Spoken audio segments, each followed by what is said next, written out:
Hello and welcome to the PhytoLove channel, where we talk all things nutrition, health and sustainability.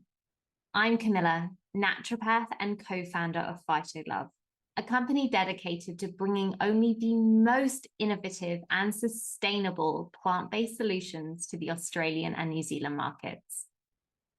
And today I have the immense pleasure of being joined by Greg Cumberford. Greg is Vice President of Science and Regulatory at Nature's Crops International. He has a 30-plus year career in plant-based nutraceutical research, development, and commercialization. He's responsible for university research liaisons with Ahiflower oil. He has co-authored many peer-reviewed and industry journal articles describing Ahiflower oil's fatty acids, clinical efficacy, and functional health benefits. Greg has a Bachelor of Science degree from Stanford University. Greg, thank you so much for joining us today. Oh, you're so welcome, Camilla. It's a pleasure to be here. Great. And I am so excited to pick your brain about Ahiflower oil today. Good. We love that. So Greg, first up, I'd love to know, why is omega supplementation such an important topic when we're talking about sustainability?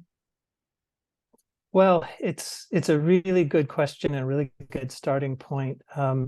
I certainly wasn't aware of this until much later in my career, that 90+% of the world's omega-3 supplements actually come from marine sources, including, anchovies and sardines, which form the base of the food chain for marine mammals and other sea life. And, I hadn't really recognized that so much of the omega-3 supply chain is reliant on wild marine sources. But, even scientists and the global omega-3 industry's thought leaders really recognize that it's not going to be possible to meet globally recommended omega-3 intakes if we rely only on marine sources. And also really because the vast majority of people all over the world are omega-3 deficient, meaning, we're not getting enough omega-3 fatty acids from the standard Western diet. And therefore, we're all to varying degrees experiencing some of the downsides of that, which has to do with basically triggering this kind of pro-inflammatory cascade of health effects in terms of cardiovascular and cognitive and immune and hormonal and skin and joint wellness. Those are the principal ones. And I think many people can relate to that and not realize that omega-3 deficiency is part of the effects of the Western diet. I actually came across a quote by the Global Organization of Omega-3s, EPA and DHA, which I thought was really, really striking. Do you remember exactly what it says? Well, I can paraphrase that, that we're really at a turning point, and there's no way that the marine omega supply chain can meet daily recommended omega-3 intake. So we're really at a pivotal turning point where terrestrial supplies have to come online. Yeah. And I mean, if those are words from the Global Organization of Omega-3s, EPA and DHA, that's really saying something. Correct. I mean, it's not a controversial statement anymore, but there are really significant questions around the timing and the urgency and how quickly we can make a transition away from unsustainable omega-3 sourcing.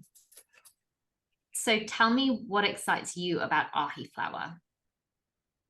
Well, as you referred to, my 30-year career really has been all about authenticating and validating through research plant-based wellness solutions. It's my life passion, and often from traditional or indigenous sources, but also from academic discoveries and innovative research there. So when I joined Nature's Crops now more than 10 years ago, I really was fascinated by the opportunity to be part of a team of really high integrity people who are growers and producers of these kinds of solutions. In this case with Ahiflower, it's about bringing forward an entirely new plant species into global commerce.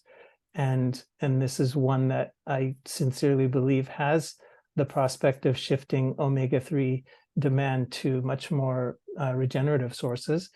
And that's an opportunity and a challenge that's really fired me up for 10 years now.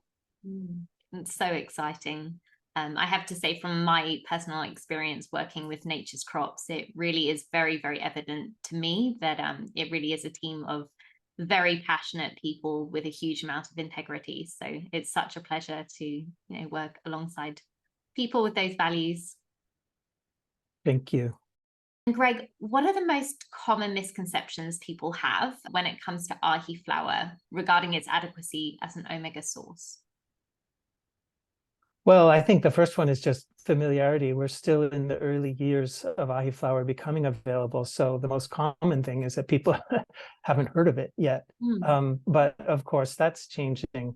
But then I'd say, the more general misconception that exists broadly in omega-3 supplementation or nutrition is that plant-based omega-3 sources are somehow inferior, basically, to marine or algal sources because they convert so-called inefficiently to EPA and DHA. And while there's certainly biologically based reasons why plant-based omega-3 sources are less efficiently converted, the human and animal science that has been emerging around Ahiflower, which has this unique omega-3, omega-6 balance, tells a really different story. And it's one that really makes sense in terms of our evolutionary history as hominids. But we've had these very large brains on the top of our spinal columns for hundreds of thousands, if not millions of years, and we didn't have access to high concentrated preformed EPA and DHA sources. So it's really being true to our evolutionary history to refocus on plant-based wellness solutions in terms of omega-3 fatty acids and what they deliver. Great. And Greg, can you share with me some of the human data that we have on Ahiflower? Yes, and this takes up where when I first joined the company. So we now have published human dietary intervention trials, and one of the first things we learned was that Ahiflower boosts circulating EPA, omega-3 EPA, in the body up to 4 times more efficiently than flaxseed oil. So that was a key finding. And then the second human clinical study that came out shows that Ahiflower significantly upregulates other beneficial omega-3 fatty acids like ETA, and as well as anti-inflammatory GLA and DGLA on the omega-6 side, which fish and algal oils cannot do because they lack Ahiflower's wider array of those essential and more biologically advanced fatty acid precursors. And finally, the human evidence shows that Ahiflower supports the body's immune and post-exercise response by upregulating interleukin-10, which is an anti-inflammatory cytokine that is itself part of the body's natural cellular anti-inflammatory management system. So those are the key human clinical findings so far with Ahiflower. And what are those more biologically advanced omega-3 precursors that you were talking about? Well, I mentioned stearidonic acid, first of all, which is Ahiflower's sort of calling card. It's the richest dietary source of stearidonic acid, and that bypasses the hepatic rate-limiting step of converting alpha-linolenic acid onward. And then ETA is the next one that Ahiflower's STA metabolizes through to. ETA metabolizes through to EPA, and then actually there's evidence of of metabolism and boosting DPA. So those are the more advanced ones on the omega-3 side. And then on the omega-6 side, it's the GLA from Ahiflower metabolizes through to DGLA, dihomo-gamma-linolenic acid. And I know that if we're getting just fish or algal sources, that we're not really getting the SDA or the ETA or the GLA, as we've discussed. Are there any particular specific benefits to those metabolites that you could share? Well, they really form an array of helpful substrates for our cells, and it's in a way that our bodies are biologically, evolved to expect and receive from the essential ALA and linoleic acid precursors. So the benefits primarily have to do with things like hormonal balance, inflammation response, inflammation management, everything that has to do with membrane permeability, porosity, cell signaling functions. There's a lot of activities that are understood to be part and parcel of that more diverse array of substrates. There's a whole field now that's devoted to understanding the resolution phase of inflammation.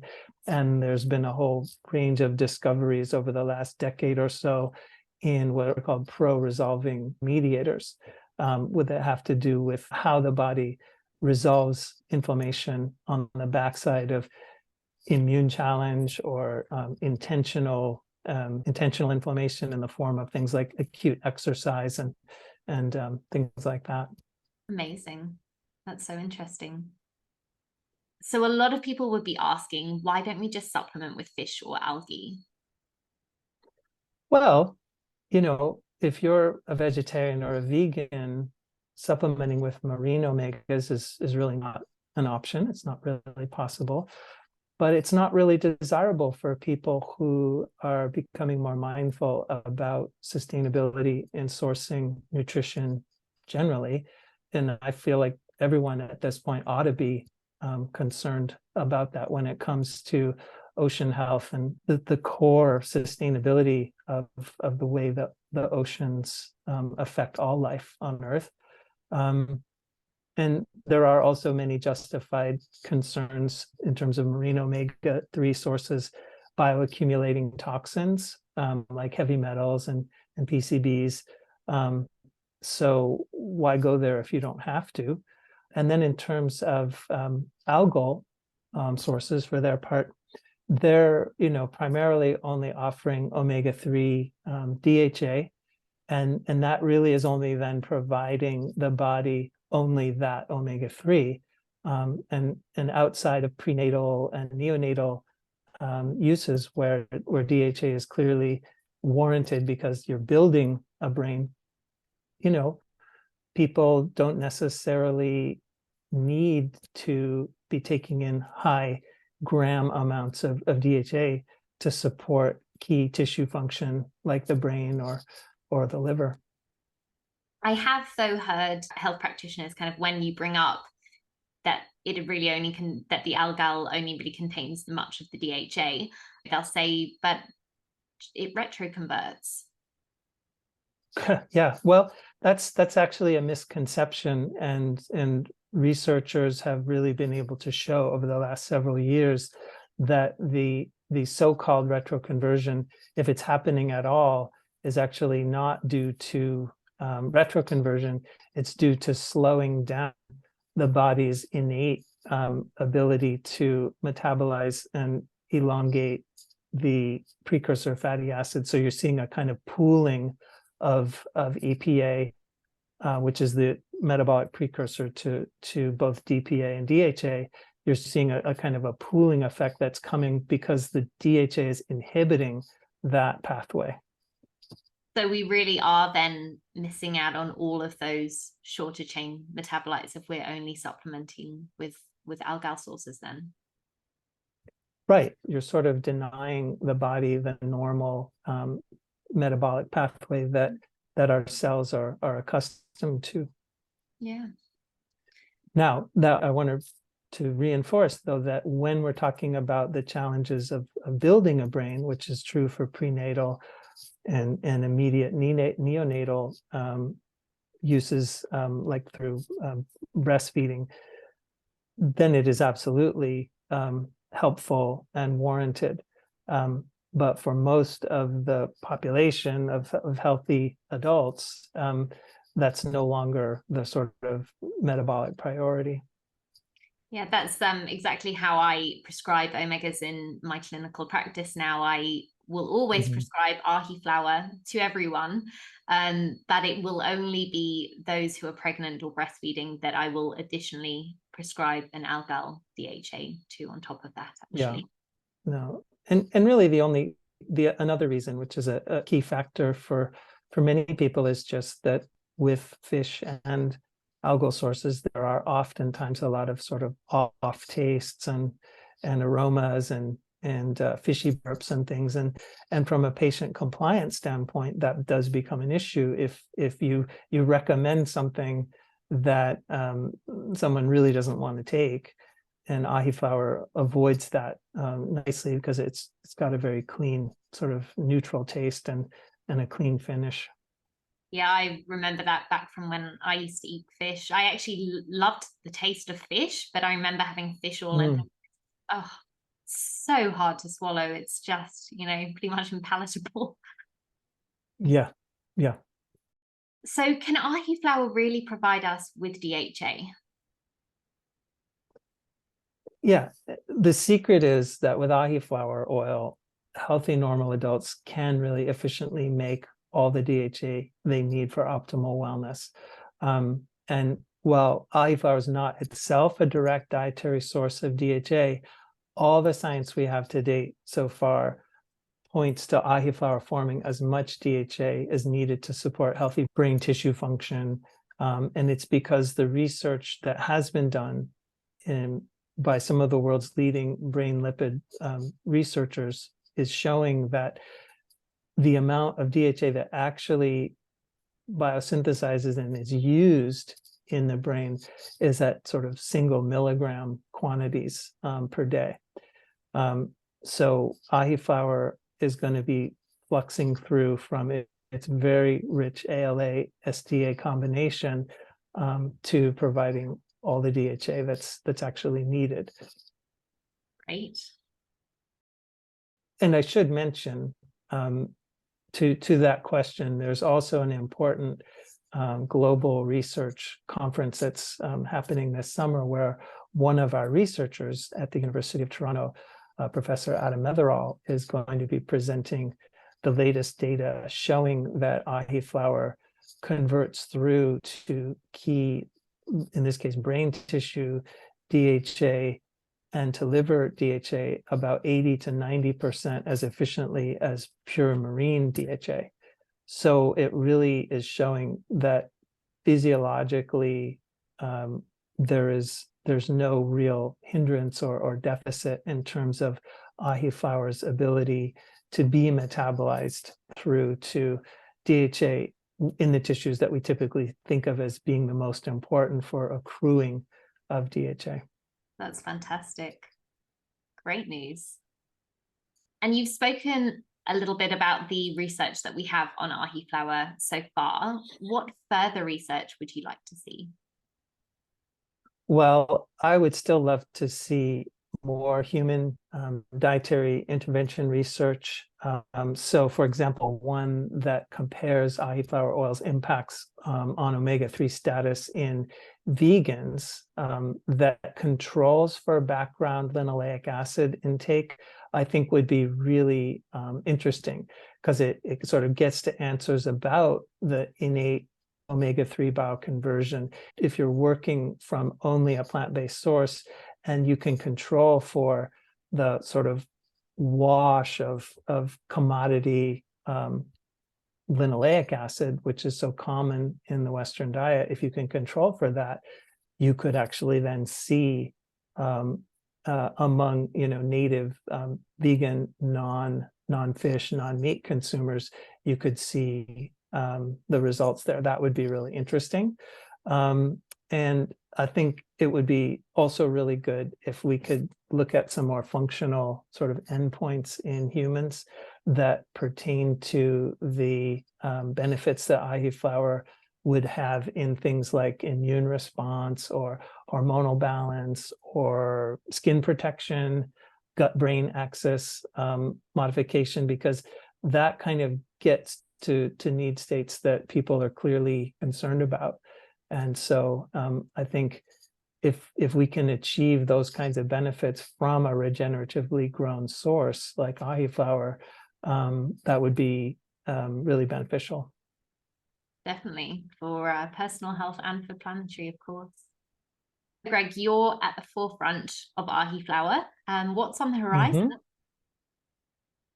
Well, we're seeing globally around the world Ahiflower, as also my role is regulatory. So as we clear more and more regulatory hurdles around the world, we're seeing Ahiflower advancing into more broadly into food and beverage as opposed to just supplement type applications.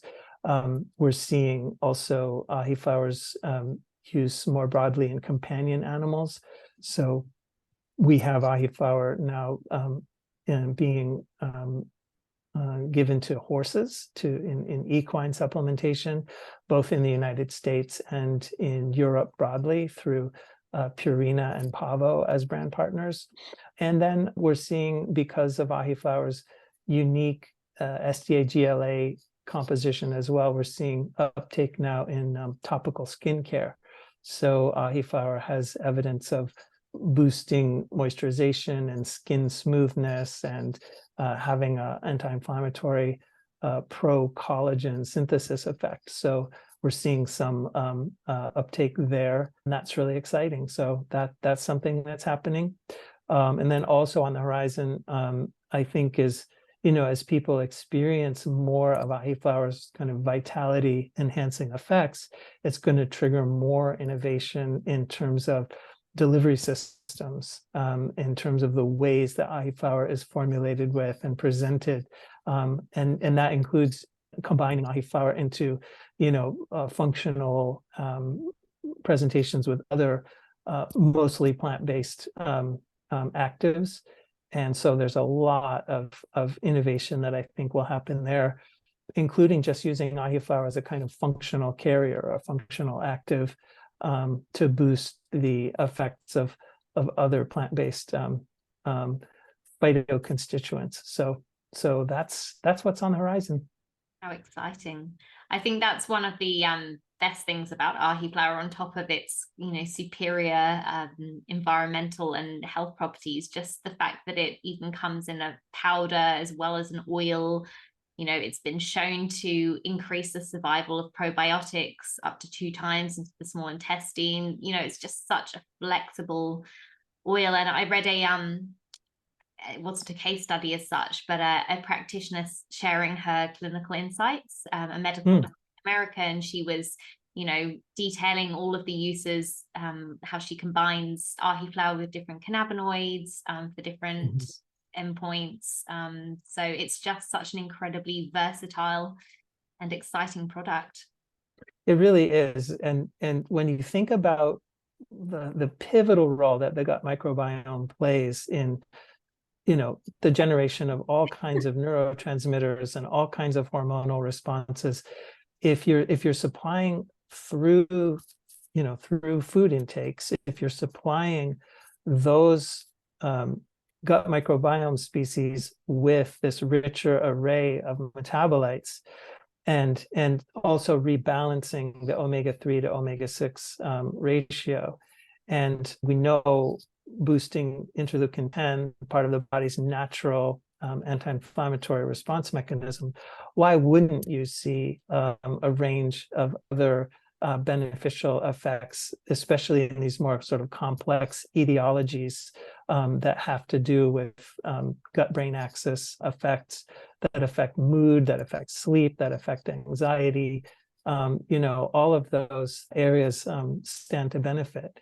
And there's even now epidemiological evidence that really shows that boosting ALA status, the plant-based status that you would see first and foremost from a range of foods, not just Ahiflower, but also, walnuts and flax and others, will be the thing that will drive your risk for cancer down the most, but not EPA or DHA was found in that epidemiological study. And so I think, achieving a balanced intake of your plant-based omega-3 and omega-6, with Ahiflower being the richest way to do that, the most efficient way to do that, I think clearly stands out. So we're here to support that innovation formulation. We thank the world of you, Camilla, and PhytoLove for really going down this road with us. You're bringing a whole new part of the world into the capacity to use and benefit from Ahiflower. So thank you so much. Yeah, we are so excited to bring Ahiflower. Like I said in my introduction, we really only work with the most innovative and sustainable plant-based solutions, and Ahiflower ticks every box and more on that. So I couldn't be more excited to work with it. It really has become a deep passion of mine, as I think is very evident. Indeed, and you've become quite an expert, so I really look forward to you giving presentations, and I'm always available to participate in practitioner-facing presentations, whatever we can do to help bring more awareness around the cellular metabolism and the ways that they translate through to meeting need states is what we want to do. So Greg, can we just to summarize, which metabolites is Ahiflower providing us with? So it's going to provide the richest combination of ALA, SDA, and GLA. It has about 45% ALA content, which is about 75% that of flaxseed oil. It's the richest source of stearidonic acid at about 20%. And I know that hemp also contains SDA. How does that compare to the amount that's contained in Ahiflower? Hemp oil contains low single digits of stearidonic acid. So Ahiflower contains about 8 to 10 times the stearidonic acid of hemp seed oil. And then Ahiflower also has about 6% gamma-linolenic acid, which is, I think, about twice the amount of GLA that is in hemp seed oil. Oh, wow. Okay, that's great to know. And so we have the ALA, we have the SDA, we have the GLA. The SDA then converts to ETA, to EPA, to DPA, and then we biosynthesize DHA. So we've got all of these omega-3s covered. Then we've got GLA, which converts to DGLA and down-regulates arachidonic acid. Is that right? Correct. Yeah, there's a preferential formation of DGLA when you give the body GLA, and so it helps to preferentially form that versus arachidonic acid. And while arachidonic acid is absolutely important and absolutely part of the body's inflammation response and important for muscle building, the Ahiflower source is going to kind of balance that better and help in the overall quest of having a less pro-inflammatory system in our whole phenotype. And overall, it's a 4-to-1 omega-3 to 6 ratio. Is that correct? Correct. Yep. It's 4-to-1 both at the level of omega-3 to 6, and it's also roughly 4-to-1 in terms of SDA and GLA. So it really is providing us all of the best of omega-3 with all of the best of omega-6 in a perfect. Yes. Yes. So exciting. Yes. Cool. Well, thank you so much, Greg. I think I've exhausted our questions for today. Thank you so much for giving us your wisdom and insight. You're so welcome. You're so welcome. And I'm sure we'll see you on the PhytoLove channel again. I hope so. When there's new science, we'll chat through it. Yeah, can't wait.